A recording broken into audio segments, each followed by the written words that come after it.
पहले पार्ट में आपको बताऊंगा कि सीमा जासूस है जी, कि सीमा जासूस है। क्यों? मैं फैक्ट्स रखूंगा, लेकिन फिर उन सारे फैक्ट्स को रखने के बाद अब उसकी काट के तौर पर फिर दूसरी जो मेरी शुरू होगी वो है कि सीमा जासूस नहीं है। तो क्यों नहीं है उसके भी फैक्ट्स रखूंगा, और जासूस है उसके भी फैक्ट्स रखूंगा, जिसकी वजह से ये सारी बातें हो रही हैं। तो सीमा जासूस है या सीमा जासूस नहीं है, दोनों फैक्ट। तो पहली चीज शुरुआत करते हैं कि सीमा जासूस है, और ये क्यों बात उठ रही है हर जगह, हर एक के दिल में शक है। तो सीमा एक जासूस है, इसके फैक्ट्स क्या क्या है।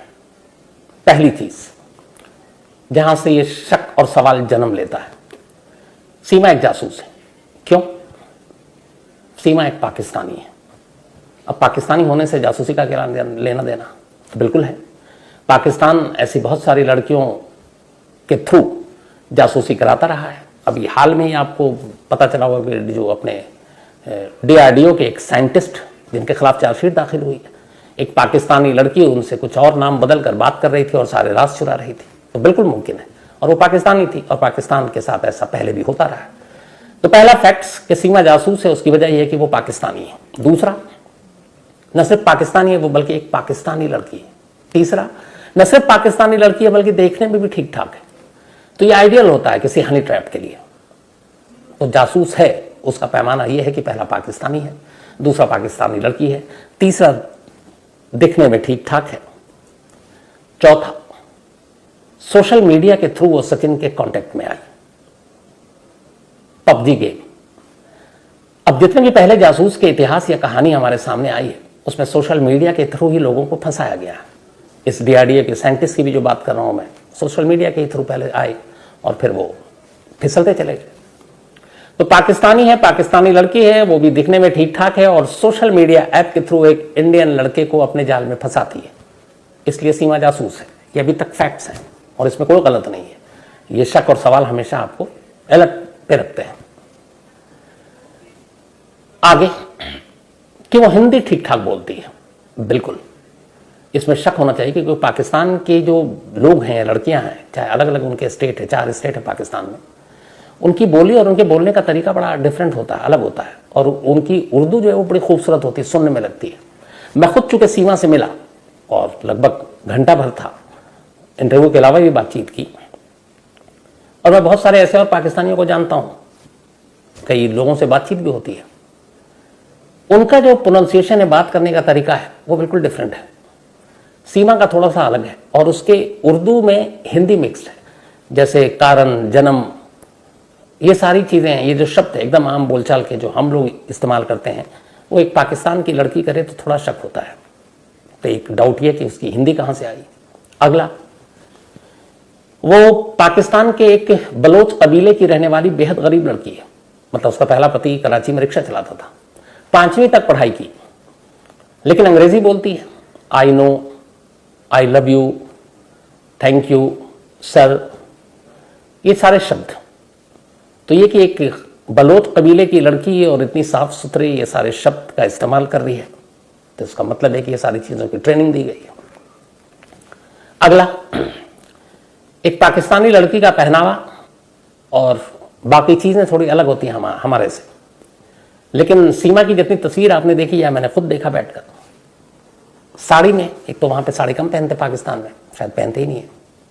साड़ी का पल्लू कैसे होना चाहिए, माथे पे बिंदी, गले में मंगलसूत्र, तो वेशभूषा उसकी पूरी वैसी, हाथों में उसी तरह की चूड़ियां। उसके अलावा तुलसी के पौधे के साथ जिस तरीके से घरों में पूजा की जाती है, वो सारा बिल्कुल सटीक उसी तरीके से करना। तो अब जहां ये पाकिस्तान में रही वहां तुलसी के पौधे और ये सारी चीजें तो होंगे नहीं, तो ये सारी चीजों से कैसे पता? तो इसीलिए शक है कि वो जासूस है। एक पाकिस्तानी लड़की और पाकिस्तान में वो भी बलोच कबीले से ताल्लुक रखती हो, कहते हैं बहुत कट्टर होते हैं बलोच कबीले के लोग, और वो बड़ी आसानी से कि मैंने अपना धर्म बदला, अब मैं हिंदू हूं, मैं कलमा या बाकी चीजें, कई रिपोर्टर ने पूछा, उसने कहा मुझे आता है पर सुनाऊंगी नहीं। तो इसका मतलब है कि वो पूरी ट्रेंड है, तो इसलिए जासूस है, इसलिए भी शक होता है। ये सारे फैक्ट्स रख रहा हूं आपके सामने, और इसको आप दिमाग में रखिएगा।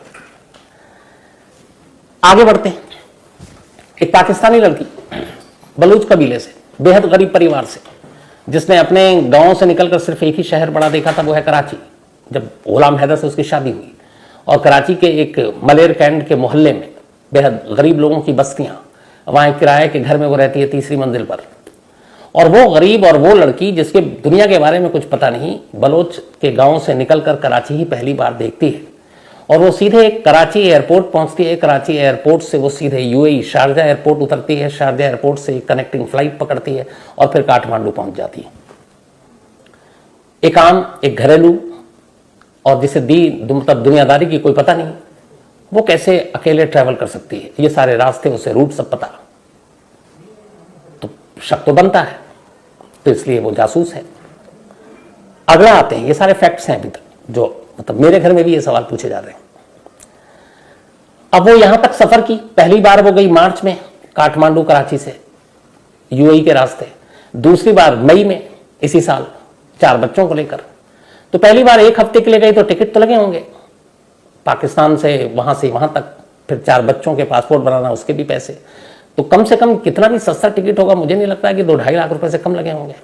तो ये कि एक गरीब लड़की जिसका पति रिक्शा चलाता है, उसके पास लाखों रुपए कहां से आए, तो शक बनता है। अगला, 1 हफ्ते तक काठमांडू में सचिन के साथ वो रहती है और पाकिस्तान के जिस माहौल से आती है, वहां एक अनजान लड़के के साथ इस तरह रहना, ये उसकी हिम्मत कहां से आई, तो ये भी डाउट बनता है। इससे भी बड़ी चीज कि वो पबजी के जरिए सचिन के कांटेक्ट में आती है। अब आप सभी लोगों ने सचिन को देखा होगा, हालांकि ये कहना ठीक नहीं है, मुनासिब नहीं है, लेकिन फिर भी अगर हम बात करते हैं इश्क मोहब्बत की और ये कि कोई इश्क में अंधा होकर इतना कि सरहद लांग दे और सब कुछ घर बार बेचकर ऐसे ही कराची पहुंचे फिर इंडिया आए, तो सचिन दिखने में एक आम जैसा है।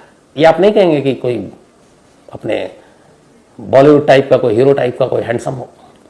चलिए दूसरा भी हटाइए कि बहुत अमीर हो, अच्छा खासा पैसा हो, उसकी फैमिली अच्छे मतलब मकाम पर हो, तो ये सारी चीजें भी नहीं है। तो एक ऐसे लड़के के लिए सीमा इतनी बड़ी कुर्बानी क्यों देगी, शक तो बनता है। आगे आइए, वो कराची से निकलकर शारजा जाती है, शारजा से काठमांडू और काठमांडू से भारत। उसे ये तो पता है जब ये इतना ट्रैवल कर रही है सब कुछ, कि किसी और देश में जाने के लिए वीजा की जरूरत पड़ती है, तो बिना वीजा के चोरी छुपे काठमांडू से भारत के रास्ते में दाखिल होना ये एक आम लड़की का काम नहीं हो सकता, तो शक तो बनता है। इसके भी आगे आइए कि इश्क में कहते हैं इश्क अंधा होता है। 3 से 7 साल के दरमियान 4 बच्चे हैं, 4 बच्चों को लेकर आई। तो क्यों लाई? इसलिए कि अमूमन ऐसा होता है कि ताकि एजेंसियां शक न करें, पुलिस शक न करें। 4 बच्चों की एक माँ बैठी हुई है बस में, बॉर्डर पर है और जा रही है, तो चलो ये माँ है, 4 छोटे छोटे बच्चे हैं, ये कहाँ कुछ गलत करेगी, तो आपको एक सिंपैथी मिलती है। और आमतौर पर आप वैसे भी देखें तो हमारी जो अब तो थोड़े वक्त चीज़ें बदली हैं, वरना यह है कि अगर कोई लेडी है आपके साथ और बच्चा है तो आतंकवादियों ने इसका भरपूर इस्तेमाल किया है। अगर वो बॉम्ब लेकर जा रहे हैं मान लीजिए स्कूटर पर और पीछे में एक महिला बैठी हुई और उसके गोद में एक बच्चा है, तो आमतौर पर चेकिंग के दौरान उसकी तलाशी उतनी सख्ती से नहीं होती। क्यों? क्योंकि हम मानकर चलते हैं ये पारिवारिक लोग हैं, शरीफ लोग हैं, तो मिडिल क्लास लोग हैं, ये क्या करेंगे ये सब। तो 4 बच्चों को ढाल बनाकर लेकर आई, तो शक तो बनता है। अब आई तो आई, साथ में अपने पाकिस्तान के 2 आईडी कार्ड अपने अलावा लेकर आती है, एक अपने पिता का और एक अपने पति के। तो जब ट्रैवल कर रही तो उसको लेकर आने की क्या जरूरत है। और तो और एक वीडियो कैसेट भी लेकर आती है जिसमें एक शादी की तस्वीरें हैं, तो भाई उसको तुम लेकर क्यों आ रहे हो। तो शक तो बनता है कि ये सारी चीजें क्या है, कहीं इसमें कोई कोड, इस वीडियो इस शादी में कोई कोड मैसेज तो, इनक्रिप्टेड मैसेज तो नहीं छुपा है, तो ये भी हो सकता है। अपने और 4 बच्चों के पासपोर्ट भी लेकर आती है, तो ये भी है कि ये दिखाना कि देखो हम जेन्युइन हैं, इसलिए हमने छुपाया नहीं कुछ, और हम पाकिस्तानी हैं, ये बच्चे पाकिस्तानी और मेरे हैं, इसमें इसके मतलब सारा जेन्युइन है। तो एक गुमराह करने के लिए कि हम बिल्कुल पाक साफ हैं, ये सारी चीजें की। ये भी है कि 4 बच्चे उसके नहीं है, वो इसको कवर करने के लिए लाई है ताकि सिंपैथी जुटा सके कि कहीं पे भी कोई तलाशी हो, चेकिंग हो, तो देखे कोई भी पुलिस वाला या कहीं कि यार एक महिला है, 4 छोटे छोटे बच्चे हैं, वैसे ही परेशान हो रही, 4 को तो आप गोद में भी नहीं उठा सकते, और 3, 4, 5, 7 साल के बच्चे हैं, तो जाने दो। तो इसके बहाने में फिर आपकी बाकी तलाशी भी नहीं होती है। तो एक ये भी है। एक आई कि इसका असली नाम सीमा ही नहीं मरियम है, और ये मरियम के नाम से ही पबजी गेम खेला करती थी, और इसने अपना नाम छुपाया और असली नाम नहीं बताया क्योंकि ये जासूस है, तो यहां पे भी डाउट आता है। तो ये मोटा मोटी सारे फैक्ट्स हैं आपके सामने कि सीमा जासूस क्यों नहीं हो सकती। ये सारी चीजें शक पैदा करती हैं कि सीमा जासूस है। जो मैंने कहा कि आज आपको दोनों चीजें सामने रखेंगे और आप तय करेंगे।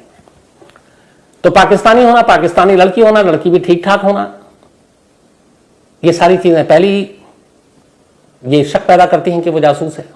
फिर बिना वीजा के भारत में दाखिल होना, सचिन नाम के एक ऐसे लड़के या मोहरे को फांसना जिसको बड़ा कंट्रोल में रखना आसान है, और फराटेदार उर्दू की जगह हिंदी बोलना, अंग्रेजी के शब्द जानना, 5वीं सिर्फ पास है, कराची के अलावा कोई दुनिया का बड़ा शहर नहीं देखा, लेकिन अकेले ट्रैवल करना, शारजा जाना, काठमांडू पहुंचना, फिर भारत आना। तो ये सारी चीजें कहीं ना कहीं इसीलिए हर एक के जहन में एक शक पैदा करता है कि सीमा एक जासूस है। तो मैंने भी ये सारी चीजें आपके सामने रख दी, और ये सारी वो चीजें हैं जिसके बल पर मैं कह रहा हूं कि सीमा एक जासूस है। अब अदालत में दो चीजें होती हैं। अदालत में ये होता है कि एक मुल्जिम के तरफ से बोलता है और एक मुल्जिम को के खिलाफ बोलता है, उसके बाद अदालत फैसला लेती है। तो आज फैसला लेना आपको है फैक्ट्स के साथ। तो मैंने सारी चीजें आपको बता दी कि ये चीजें जिनकी वजह से शक है, और आप लोगों के भी जहन में ये सारे सवाल आ रहे होंगे, क्योंकि जो मैंने जितने मेल पढ़े उसमें यही था कि सर ये है तो इसलिए वो जासूस है। तो इसीलिए मैंने बहुत सारे, कुछ नाम तो बता नहीं सकता, लेकिन कुछ पुलिस अफसर, कुछ अपने आईबी के लोग रिटायर्ड हो गए, उनसे भी बात की और ये समझने की कोशिश की। तो पहला चैप्टर आपके सामने रख दिया कि सीमा जासूस है। अब आइए काटते हैं इसको कि सीमा जासूस नहीं है। अब ये दूसरी पार्टी है जो कह रही है कि सीमा जासूस नहीं है। अब उसके लिए भी आपको सिर्फ कहने से काम नहीं चलेगा, आपको फैक्ट्स सामने रखने पड़ेंगे। तो जैसा मैंने पहला कहा कि वो पाकिस्तानी है, इसलिए शक बनता है जासूस है। अब वो जासूस नहीं है, इसको कैसे काटेंगे? तो जासूसी की दुनिया से ताल्लुक रखने वाले लोगों ने जो सारा मुझे ज्ञान दिया, या फिर जो इस केस की जांच चल रही है, जिन यूपी के पुलिस वालों से, सीनियर अफसरों से मैंने बात की, उसी के हवाले से अब ये फैक्ट्स आपके सामने रख रहा हूँ। ये मेरे नहीं हैं, बल्कि जो सारी चीज़ें बात हुई हैं, लेकिन फैक्ट्स हैं, मानना ना मानना ये अपनी जगह है। तो उनका कहना है कि जब मैंने उनसे पूछा कि देखिए पाकिस्तानी है तो शक तो बनता है, तो उन्होंने कहा हाँ, लेकिन उसने अपनी नागरिकता छुपाई नहीं। अमूमन कोई जासूस जब किसी देश में जासूसी करने के लिए जाता है तो सबसे पहले अपनी आइडेंटिटी छुपाता है, यानी असली में वो कौन है, उसका असली नाम क्या है, उसका असली पता क्या है, उसके परिवार में कितने लोग हैं, उसका परिवार की असलियत क्या है, उसके मोहल्ले का नाम क्या है, उसके जानकारों के नाम क्या है। तो वो अगर जासूस होती तो वो अपनी आइडेंटिटी को छुपाती, बट उनका कहना यहां तो उल्टा है। वो तो पाकिस्तानी पासपोर्ट के साथ भारत में घुस आई, वीजा बिल्कुल नहीं था उस पर, लेकिन अपनी आइडेंटिटी के साथ आ गई है। वो चाहती तो ये भी कह सकती थी कि पबजी गेम के जरिए, कि नेपाल में मिली पहली बार सचिन को कि मैं नेपाल की ही हूं, या मैं पहले भारत में रहती थी और नेपाल में मेरा परिवार बस गया है। और वो एक भारतीय होने के नाते सचिन से जब उसने एक तरह से उसको फांसा, तो आमतौर पर सोशल गेमिंग में, जैसे डीआरडीओ का मैंने आपको जिक्र किया था, वो पाकिस्तानी जासूस ने अपने आप को ब्रिटिश इंडियन बताया था कि मैं पहले इंडियन थी, अब ब्रिटेन में रहती हूँ, और तब फांसा था। तो यहाँ ये भी हो सकता था कि वो अपने आप को इंडियन बताती कि मैं भी इंडियन हूँ लेकिन नेपाल में रहने लगी हूँ, या मैं कहीं और की हूँ, नेपाली हूँ, यहीं रहती हूँ। बट उसने ऐसा नहीं किया, उसने अपनी आइडेंटिटी बताई कि मैं यही हूँ। तो पहली चीज़ कि उसने अपनी आइडेंटिटी छुपाई नहीं, जो कि हर जासूस करता है। दूसरी चीज़, एक जासूस को पूरी ट्रेनिंग दी जाती है, उसे पता है किस देश में जाना है और कैसे, या आपने फिल्मों में भी देखा होगा। एक जासूस शक ना हो किसी को, अब ये पाकिस्तानी है सीमा, तो उसे पता है कि हिंदी बोलना उसके खिलाफ जाएगा, उसके ऊपर डाउट होगा, सवाल जवाब पूछे जाएंगे, और उर्दू उसकी मातृ जुबान, मातृभाषा है, तो वो उर्दू में बात करती है और किसी को शक भी नहीं होता है, क्योंकि वो पाकिस्तानी है और वो उर्दू वहाँ पे बोली जाती है। लेकिन वो उर्दू के मुकाबले हिंदी बोल रही धारा परवाह, तो एक तरफ पाकिस्तानी पासपोर्ट भी दिखा रही है और दूसरी तरफ हिंदी भी बोल रही है। तो इसका मतलब है कि वो ये सारी चीजें छुपा नहीं रही है, अपनी असलियत जो है वो छुपा नहीं रही है, वरना वो उर्दू ही बोलती। अब हिंदी से अनजान भी बन सकती थी वो, पर वो ऐसा नहीं है। उसने कहा कि मुझे जब से सचिन से 2-2.5 साल से रहा, तो सचिन के ज़रिए मैंने हिंदी सीखी, या एक तेनालीराम सीरियल पाकिस्तान में चलता उसके ज़रिए सीखी। एक आ रहा कि 5वीं फेल अंग्रेजी धारा प्रवाह बोल रही है। हालांकि कई इंटरव्यू के मैंने हिस्से सुने हैं, तो उसमें इसने कहा कि मुझे अंग्रेजी के कुछ शब्द आते हैं, बट मैं पूरी एक लाइन इंग्लिश में नहीं बोल सकती। उसकी सबसे बड़ी लाइन थी वो, उसने कहा था आई नो सर। तो बाकी टूटी फूटी जो शब्द हैं, कुछ thank you sir, love you, इस तरह के वीज़ा, वो सारी चीज़ें उसे पता है, लेकिन इंग्लिश की पूरी लाइन की लाइन नहीं मालूम। अब जासूसी के एक ट्रेनिंग में ये भी होता है कि अगर तुम 5वीं दिखा रही हो कि पास हो, पढ़े लिखे नहीं हो, तो तुम इंग्लिश का एक शब्द भी नहीं बोलोगी। ये सब वो लोग जानते हैं जो जासूसी की दुनिया से ताल्लुक़ रखते हैं।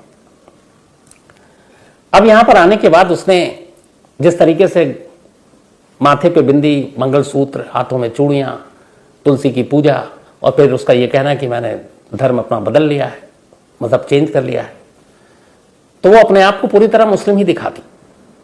बट ये सब करके उसे मालूम है कि वो बहुत सारे लोगों की नज़रों में आ जाएगी, और मीडिया ने वो काम कर भी दिया है। तो यहाँ पे भी ये जासूसी के पेशे के खिलाफ गया, इसलिए वो एक प्रोफेशनल जासूस नहीं हो सकती, जो प्रोफेशनल जासूसों की दुनिया के लोगों का कहना है। और वो जो पहनावा और वेशभूषा है उसका, तो फिर वो अपने कपड़े पहनती पाकिस्तानी, वो वेशभूषा अपने नहीं बदलती। धर्म और मजहब बदलने की बात फिर वो उस परिवार से कहती जिस परिवार के साथ है, क्योंकि ये बड़ी प्राइवेट चीज़ें होती हैं। तो दर्जनों मीडिया चैनल या फिर सैकड़ों जो सोशल मीडिया के अलग अलग प्लेटफॉर्म हैं, उन पर बार बार ये बात नहीं उगलती। तीसरा, जो उसने नोएडा पुलिस को बयान दिया और इंटरव्यू में भी कहा था कि जब मैं पाकिस्तान से चली, तो कैसे, एक सवाल है जो ये शक पैदा करता है कि वो जासूस हो सकती। एक गांव से निकली हुई कराची पहुंची लड़की को कैसे मालूम कि कराची से पहले यूएई जाना और काठमांडू फिर पहुंचना, काठमांडू के लिए पाकिस्तान से कोई डायरेक्ट फ्लाइट नहीं है। तो उसका कहना था कि ये सारी चीज़ें, ये जो सारी चीज़ें फैक्ट्स और रिकॉर्ड पर बता रहा हूँ, एक कराची के ट्रैवल एजेंट ने उसे दिया, और उस ट्रैवल एजेंट का नंबर और पता ये सारी हमारी पुलिस और एजेंसियों के पास है, इवन एटीएस के पास भी है, जिसने टिकट कराया था पहली बार मार्च में और दूसरी बार मई में इसी साल। एक इतने सारे पैसे कहां से लेकर आई? तो पाकिस्तान से भी मीडिया वहां की खबर नहीं कर रही है, लेकिन कुछ ऐसे हैं, जैसे बीबीसी है, वर्ल्ड वाइड है, और बीबीसी उर्दू की पाकिस्तान में ठीक ठाक पहुंच है। तो बीबीसी उर्दू ने वहां से एक रिपोर्ट फाइल की, और वहां पे उसके जो पड़ोसी हैं, जो उसके लैंडलॉर्ड हैं, उन सब के बाइट भी हैं, इंटरव्यू भी है। और इसने यहाँ पे सीमा में अपने इंटरव्यू में कहा कि एक घर खरीदा था उसने, जो उसके शौहर ने पहले, गुलाम हैदर ने सऊदी अरब में नौकरी करते हुए जो पैसे भेजता था, तो उसने कहा था किराए के घर में एक छोटा सा घर खरीद लो। तो उसने वो घर खरीदा था, और उस घर को बेचने से उसके पास 5-6 लाख इंडियन करेंसी के हिसाब से आए थे। तो उसी से उसने ये ट्रैवल किया, जिसमें 2-2.5 लाख रुपए खर्च हुए। तीसरा, बिना वीजा के वो भारत में दाखिल हो गई, अभी गैर कानूनी है। तो बिना वीजा के जब आ रही है और 4 बच्चों को लेकर आ रही है, तो फिर साथ में पाकिस्तानी पासपोर्ट ढोकर क्यों ला रही है? उसको पाकिस्तानी पासपोर्ट को तो वहीं नेपाल में ही बर्बाद कर देना चाहिए, उसको सीधे सीधे बिना पासपोर्ट के दाखिल होना चाहिए, अगर उसको आइडेंटिटी छुपाना होता तो। एक ये हो गया।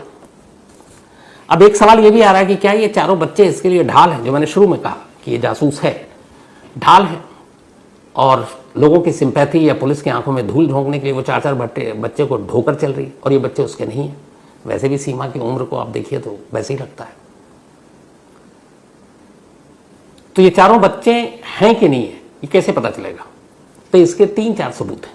पहला, सऊदी अरब में गुलाम हैदर ने एक वीडियो जारी किया जब सीमा के नोएडा में गिरफ्तारी की खबर आई, और उसे पहली बार पता चला 1.5 महीने बाद, जो 1.5 महीने से अपनी बीवी को ढूंढ रहा था, कि वीडियो पे भी देखा उसने, सोशल मीडिया पे देखा कि सीमा और उसके चारों बच्चे तो यहाँ नोएडा में पुलिस के शिकंजे में। तब उसने कहा कि मेरी बीवी और मेरे चारों बच्चों को वहाँ लौटा दिया जाए। तो इसका मतलब है कि वो 4 बच्चे जो उसने कहा, और सीमा के पास 4 बच्चे, ये स्टेटमेंट एक है। दूसरा, जो पाकिस्तान में जिस घर में किराए पर रहती थी, उसके मकान मालिक ने कहा कि इतने तारीख को वो अपने चारों बच्चों को लेकर गाँव कहकर गई थी। तीसरा, मलेर कैंट पुलिस स्टेशन में कराची के एक FIR दर्ज है, उस FIR की कॉपी मैंने आपको दिखाई, उसका पूरा टेक्स्ट। जब गुलाम हैदर के पिता ने वहाँ पर अपनी बहू और 4 बच्चों, 4 पोतों पोतियों की गुमशुदगी की रिपोर्ट लिखाई थी, बाकायदा उसमें भी उन चारों के नाम दर्ज हैं।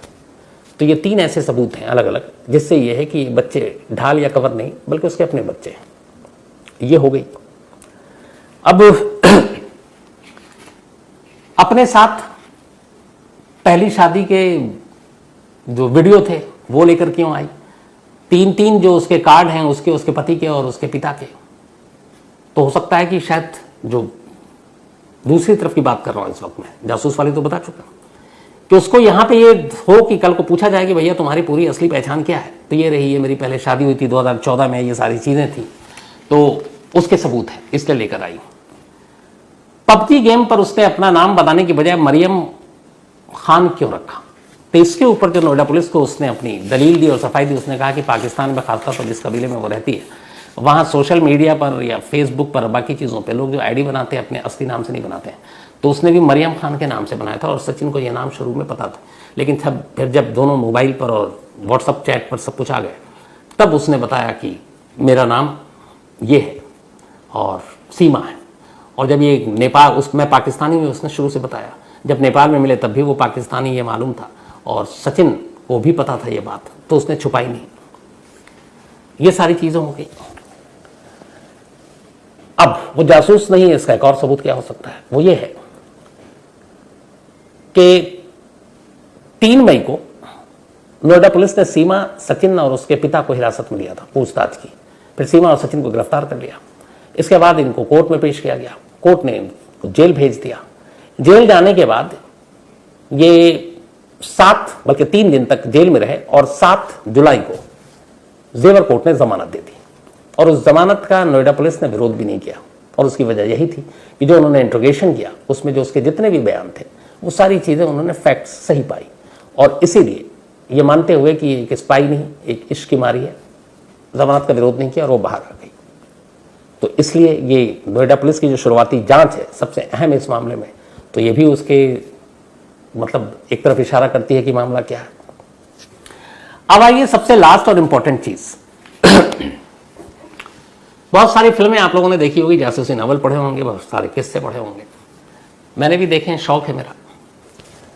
तो जिन आईवी के एक अफसर से मैं बात कर रहा था पुराने, उन्होंने एक लाइन बोली थी, वो उस वक्त ही दिमाग में बैठ गई थी, मैंने कहीं मैं नोट वैसे करता नहीं। उन्होंने 2 चीज कही, वो आपसे शेयर करता हूं।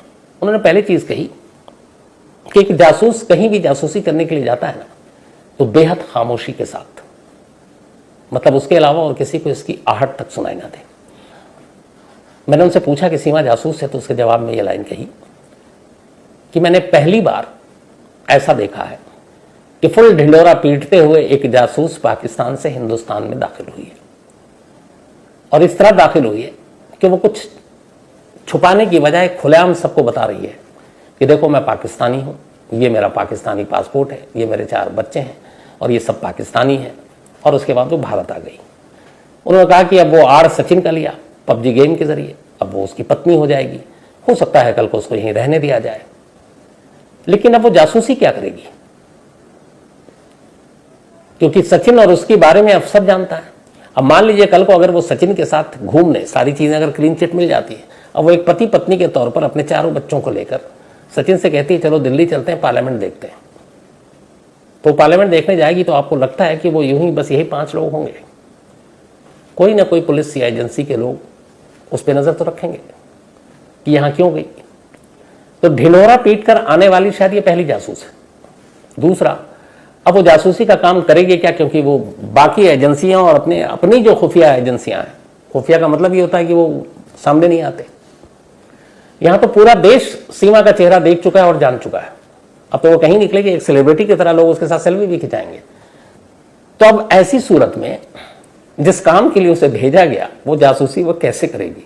क्योंकि एक जासूस तो हमेशा पर्दे के पीछे होता है, लेकिन यहां तो यह है कि ये चेहरा घर घर में अब जाने लगा है, तो फिर कहां से करेगी? दूसरा, उन्होंने ये भी कहा, पूछा कि सचिन का बैकग्राउंड क्या है, तो मैंने बताया कि एक किराने की शॉप में मुलाजिम है, उसका अपना भी नहीं है, और एक ग्रेटर नोएडा में रब्बूपुरा जगह है जो कि हाईवे से भी बहुत अंदर है और प्योर गांव है, और उसके पूरी फैमिली में से भी कोई ऐसा नहीं है कि जो बहुत ही मतलब लोअर मिडिल क्लास से पूरी फैमिली बिलोंग करती है। तो अपने ही देश में किसी अच्छे पोजीशन पे उनका कोई रिश्तेदार हो, जो चाहे डिफेंस में हो, आर्मी में हो, मिनिस्ट्री में हो, कहीं ऐसा कोई दूर दूर तक नहीं है, तो फिर उसके जरिए भी कोई फायदा नहीं होगा। तो कुल मिलाकर वो हंसे और यही कहे कि आप लोगों के लिए अच्छा मसाला है, जितना चलाना है, जितना दौड़ाना है दौड़ा लीजिए, और इसके बाद आपको सच्चाई सामने आ जाएगी। उन्होंने हाँ एक पॉइंट पे जरूर ये कहा, जो मेरी भी राय थी, कि इसको कब पकड़ा और कब छोड़ा। तो मैंने बताया था शायद 2 या 3 दिन रही थी जेल में। तो वो फिर मुस्कुराए और उन्होंने कहा कि मैंने कभी नहीं देखा कि अगर मुझे ज़रा सा भी किसी पे शक हो, और ऐसे बहुत सारे उन्होंने केस बताया कि मुझे पता चल रहा था शुरू में ही कि बेगुनाह है, लेकिन कुछ चीज़ें शक पैदा कर रही थी। तो उसकी बेगुनाही का यकीन होने से पहले उसके बारे में इतनी जांच करनी पड़ी कि आराम से वो 1, 1.5, 2, 3 महीने तक उसको जेल में रखना पड़ा, मजबूरी थी। और बाद में जब सारी क्लीन चिट मिल गई तब उसे छोड़ा, लेकिन फिर भी वो 1 से 3 महीने तक ऐसे बहुत सारे लोग उन्होंने कहा अपने करियर में जिनको जेल में रखना पड़ा था।